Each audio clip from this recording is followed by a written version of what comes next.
I'd like you to come with me to Calvary this morning and look up at the middle cross.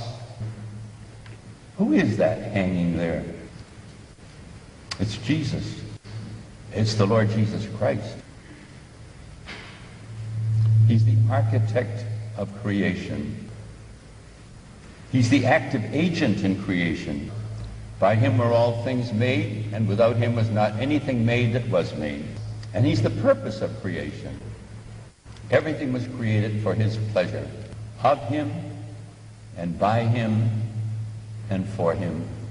And he's hanging on a cross of wood. Men took the only perfect life that was ever lived on this earth, and they smashed it on a cross of wood. A preacher once said this. He said, "You never really understand the cross until it takes your breath away and becomes the most important thing in your life." He's not only the creator of the universe, he's the upholder of all things by the word of his power. He's the one who holds matter together. He's the one who gives you that breath you're breathing right now. And he's hanging on a cross of wood. Wonderful, wonderful Jesus. He's the one who made the starry skies. Can greater wonder be that he who built the starry skies once bled and died for me? That one who's hanging there on the middle cross is the omniscient one. He knows everything. There isn't anything he doesn't know. He knows the eternal story of every grain of sand. He knows every cell in your body. That's wonderful, isn't it? It's too wonderful for me to even take it in. He knows all the stars, and he calls them all by name, and he heals the brokenhearted.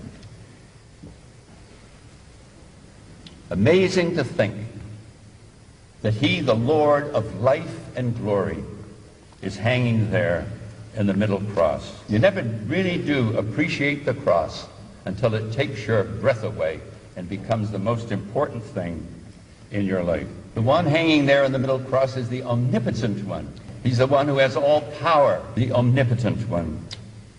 He's the one who created all things by a word. He just spoke a word and they came into being. And his hands and feet are bound by nails.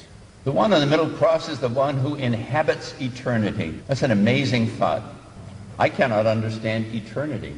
And yet here is one who inhabits eternity. Isaiah says that the train of his glory fills the temple. Makes you think of a bride with her beautiful garment and the train behind her garment. What would it be if the train of her wedding dress filled the cathedral? If the train of his glory is that great, how great is the glory thereof? He is the one of whom Isaiah said he's wonderful. That is his name. He is wonderful. And as his name, so is he. He's Counselor. He's Mighty God. He's the Father of eternity. He's the Prince of Peace. Why is he there? Why is he there on that middle cross? That's what we want to think about. It's really marvelous. Why is he there? He's there for you and for me. I wonder what he ever saw in me to suffer such deep agony. Dear friends, he's there because of you.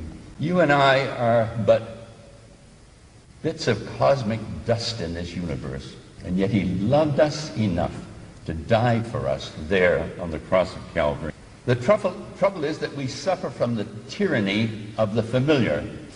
I stand here this morning and I say, Christ died for the ungodly. And I didn't hear a gasp. Nobody fainted. They didn't have to carry anyone out. The victim of surprise. We've become so used to the fact that Christ died for the ungodly, it doesn't bother us anymore. If the Bible is true, then those who are fanatical for Jesus are right. Let me say that again. If the Bible is true, those who are fanatics for Christ, they're the right ones. I cannot take in the wonder of it all. You cannot take in the wonder of it all. It's amazing.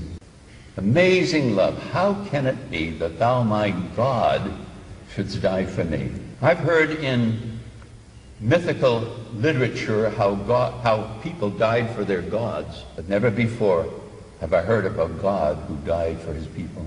That's what you have at Calvary. You have Christ, the Son of God, dying for you and for me.